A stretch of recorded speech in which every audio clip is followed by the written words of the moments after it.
सत्ता क्या गई, ममता बनर्जी के तेवर एकदम ढीले पड़ गए। लेकिन ममता बनर्जी को सब डपट रहे हैं। कभी लगा था शायद राहुल गांधी ममता बनर्जी के साथ खड़े होंगे, लेकिन हालात ऐसे दिख नहीं रहे। ममता बनर्जी जार जार रो रही हैं, लेकिन सब आंख दिखा रहे हैं। ममता बनर्जी कह रही हूं, अगर कोई राजनीतिक दल मुझसे बात करना चाहता है तो मैं उपलब्ध हूं। हमें याद रखना चाहिए कि हमारा पहला दुश्मन बीजेपी है, लेकिन जवाब क्या मिल रहा है उनको? दुश्मन के दुश्मन को दोस्त समझने का वक्त चला गया। अपने कानों पर विश्वास नहीं हो रहा कि ममता बनर्जी ये सब कह रही हैं। ममता बनर्जी की ताकत फीकी पड़ गई है तो वो समर्थन मांग रही हैं। बिल्कुल नहीं।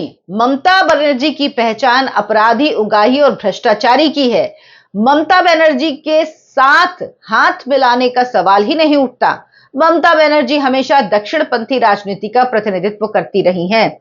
यानी ममता बनर्जी के ख्वाबों का किला बनने के पहले ही ढह गया। ममता बनर्जी ने क्या अपील की थी और किस तरह से सबने किनारा कर लिया, इंडिया अलायंस ने ममता बनर्जी को किनारे लगा दिया, ये सब कुछ आपको विस्तार से इस वीडियो में बताऊंगी। नमस्कार, बहुत बहुत स्वागत है आपका। आप देखना शुरू कर चुके हैं आनंद भारत, आपके साथ मैं हूं डॉक्टर अर्चना सिंह। बंगाल की सत्ता हाथ से निकलने के बाद ममता बनर्जी को विपक्षी एकता याद आ रही है। आज नहीं, 5 मई से ही याद आ रही है। मैं बंगाल के सभी विपक्षी दलों, छात्र संगठनों और एनजीओ से बीजेपी के खिलाफ एकजुट होने की अपील करती हूं। राष्ट्रीय दलों के साथ साथ में वामपंथी और अल्ट्रा लेफ्ट जो हैं, उन दलों से भी बंगाल और दिल्ली में साथ आने का आग्रह करती हूं। अगर कोई राजनीतिक दल मुझसे बात करना चाहता है तो मैं उपलब्ध हूं। हमें याद रखना चाहिए कि हमारा पहला दुश्मन बीजेपी है। आप कुछ चीजों पे गौर करिए। लेफ्ट समझ में आता, अल्ट्रा लेफ्ट यानी माओवादी भी चलेंगे क्या इनको, जिनको खत्म कर दिया अमित शाह ने पूरे देश से, नरेंद्र मोदी की सरकार ने। शब्दों पर गौर करिए, इसे कहते हैं रस्सी जल गई ऐंठ नहीं गई। कह रही है मैं उपलब्ध हूं, अगर कोई दल मुझसे बात करना चाहता है तो मैं उपलब्ध हूं। मतलब आग्रह कर रही है, लेकिन वो बात नहीं करेंगी। वो कह रही है कि तेवर मेरे वैसे ही हैं, आप आइए बात करिए, आप आके, मतलब वो पहल नहीं करेंगी। आप सोचिए कितनी इगोइस्टिक महिला है। इसीलिए कहते हैं कि जब आपका राज होना तो आपको इतना नहीं उड़ना चाहिए, क्योंकि कोई भी चीज ना हमेशा के लिए नहीं होती। आपकी पैतृक संपत्ति तो थी नहीं मुख्यमंत्री का पद कि आपके पास हमेशा रहता। अभी नहीं जाता, कभी ना कभी तो जाता ही। लेकिन ऐसा लगता है ममता बनर्जी मान के बैठी थी कि वो हमेशा मुख्यमंत्री बंगाल की बनी रहेंगी। ममता बनर्जी के संग दरअसल दिक्कत क्या हुई है, ममता बनर्जी को लेफ्ट का वजूद स्वीकार नहीं था, बंगाल में कांग्रेस का वजूद स्वीकार नहीं था, और अब वो चाह रही कि सब उनके आसपास आ जाए और मिलकर बीजेपी से लड़ने लगे। कांग्रेस को बंगाल में ममता बनर्जी ने पैर रखने की भी जगह नहीं दी थी। 2024 का चुनाव आपको याद होगा, जब इंडिया अलायंस बना हुआ था, ममता बनर्जी ने एक सीट भी देने से मना कर दिया था, जबकि कांग्रेस साथ में आना चाहती थी, लेकिन ममता बनर्जी को बिल्कुल स्वीकार नहीं था। और लेफ्ट को तो छोड़िए, लेफ्ट को तो मतलब वो कहते हैं ना, चिमटे से भी छूना पसंद नहीं करती थी, जो अटल बिहारी वाजपेयी ने कहा था। वाकई वो स्थिति थी, चिमटे से भी छूना पसंद नहीं करती थी वो लेफ्ट को। और अब कह रही हैं कि लेफ्ट, अल्ट्रा लेफ्ट सब चलेगा, आ जाओ। अब ममता बनर्जी को लग रहा है कि वो गठबंधन बनाना चाहती हैं, तो सारी राजनीतिक पार्टियां दौड़ी दौड़ी उनके पास आ जाएंगी। लेकिन वो भूल गई कि अब ममता बनर्जी की हैसियत दरअसल कुछ नहीं है।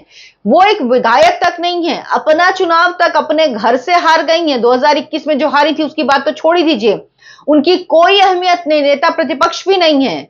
और अब वो सोच रही हैं कि अब सब मेरे पास आ जाए। ममता जी अब ताकतवर थी तो आपने किसी को अहमियत नहीं दी, और अब आपकी अहमियत उन दलों की नजरों में नहीं है। सबसे तीखा हमला जो किया है वो सीपीएम ने किया है। सीपीएम के नेता ने कहा है कि बिल्कुल नहीं। जब उनसे पूछा गया कि क्या आप ममता बनर्जी के पास जाएंगे बात करने, तो उन्होंने कहा बिल्कुल नहीं, हम किसी ऐसे व्यक्ति को स्वीकार नहीं करेंगे जिसकी पहचान अपराध, उगाही, भ्रष्टाचार और सांप्रदायिक राजनीति से जुड़ी हो। हम जनता और हाशिए पर खड़े लोगों के साथ रहेंगे। हालांकि ये भी हाशिए पे खड़े हैं, लेकिन खड़े रहेंगे। खैर, ये जानता वैसे भी इनका कुछ होने वाला नहीं है। कांग्रेस ने भी ममता बनर्जी को क्या भिगो भिगो के दिया है। ममता बनर्जी को लग रहा होगा ना कि शायद कांग्रेस पार्टी आगे आएगी, क्योंकि आपको याद होगा राहुल गांधी ने ममता बनर्जी के जब चुनाव के नतीजे आए तो उन्होंने कहा था 100 सीटें चोरी की गई हैं और गलत वहां पर वोटिंग हुई है, काउंटिंग हुई है, मुझे हराया गया है। तो राहुल गांधी ने तुरंत ट्वीट किया था, राहुल गांधी ने इस पे पोस्ट किया था कि हमारे नेता जो ममता बनर्जी और टीएमसी के खिलाफ बोल रहे हैं वो ना बोलें, और 100 सीटों की चोरी हुई है। क्योंकि राहुल गांधी उसके पहले तो ममता बनर्जी को गाली दे रहे थे।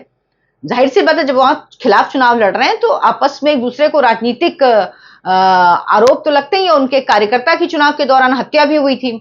तो ममता बनर्जी की सरकार को टोलेबाज सरकार, भ्रष्टाचारी सरकार, गुंडों की सरकार कह रहे थे, लेकिन जब ममता बनर्जी ने कहा 100 सीट चोरी नहीं, राहुल गांधी कूद पड़े। उन्होंने कहा अरे ये तो मेरा नैरेटिव है, ये कैसे कोई ले सकता, मैं तुरंत इनके साथ आ जाता हूं।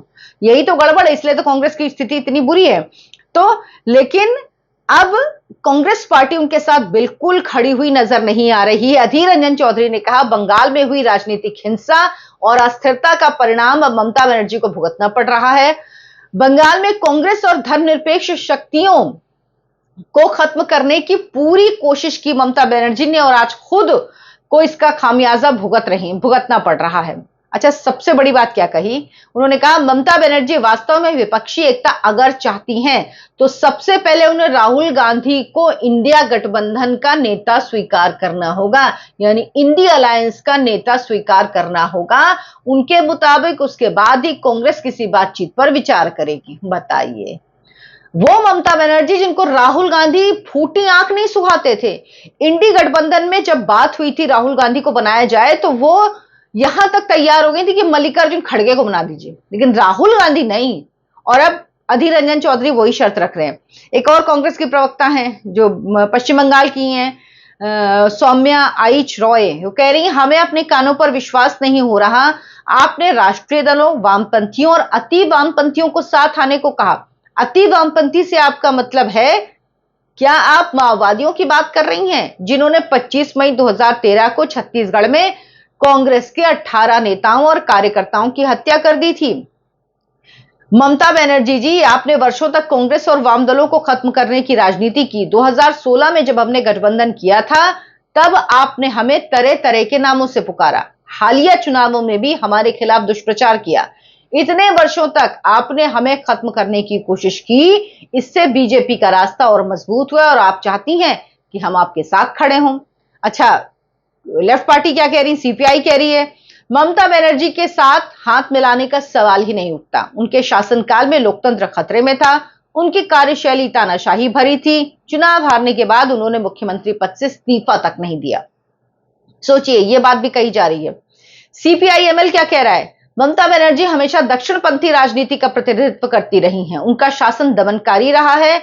वाम शक्तियों से एकजुट होकर बड़ी राजनीतिक लड़ाई की तैयारी करने की अब अपील कर रही हैं। दरअसल बंगाल की राजनीति में जो भी दल सत्ता में आता है वो पुरानी जो सरकार होती है, जो दल होता है, उसका सफाया कर देता है। राजनीतिक हिंसा पश्चिम बंगाल जैसी पूरे देश में कहीं नहीं होती थी। दरअसल यही राजनीतिक हिंसा वहां की सरकारों में रची बसी होती है। लेकिन सबसे बड़ा सवाल यह है कि क्या बीजेपी विरोध की राजनीति विपक्षी दलों को फिर एक मंच पर लाएगी? ऐसा बिल्कुल नहीं लग रहा ममता जी कि ऐसा होगा। जब ममता ताकतवर थी उन्होंने किसी को कुछ नहीं समझा, अब ताकत विहीन हो चुकी हैं तो उनकी सरकार जा चुकी है, पूरी स्थिति में है, अपनी सीट तक हार चुकी हैं, तो उनको लग रहा है कि पूरा विपक्ष उनके साथ आ जाएगा। ममता जी, ऐसा होता नहीं है। आपके तेवर जो थे उन्होंने इतनी गुंजाइश ही नहीं रखी कि कोई आपके साथ आ पाए। तभी राजनीति में कहते हैं कि दुश्मनी जम के कीजिए, लेकिन इतना एक जगह बाकी रखिए, इतनी गुंजाइश रखिए कि कभी मिले तो शर्मिंदा ना होना पड़े, यानी दोस्ती होने की गुंजाइश रहे। क्योंकि राजनीतिक दल तो कभी कोई किसी से दोस्ती कर लेता है और कोई भी कर लेता है, किसी का कोई दीन ईमान नहीं होता। टीएमसी को लग रहा है कि अब मेरे पीछे सब आ जाएं और बनाम विपक्ष बनाम बीजेपी हो जाए, लेकिन यह होने वाला नहीं है। बंगाल की राजनीति में ममता बनर्जी अब अलग थलग पड़ चुकी हैं, उनको बाकी पार्टियों ने भी रास्ता दिखा दिया। आप क्या समझते हैं इस पर? हमें कमेंट करके जरूर बताएं। वीडियो को लाइक करें, शेयर करें, हमारे चैनल आयन भारत को सब्सक्राइब कर लें। धन्यवाद, नमस्कार।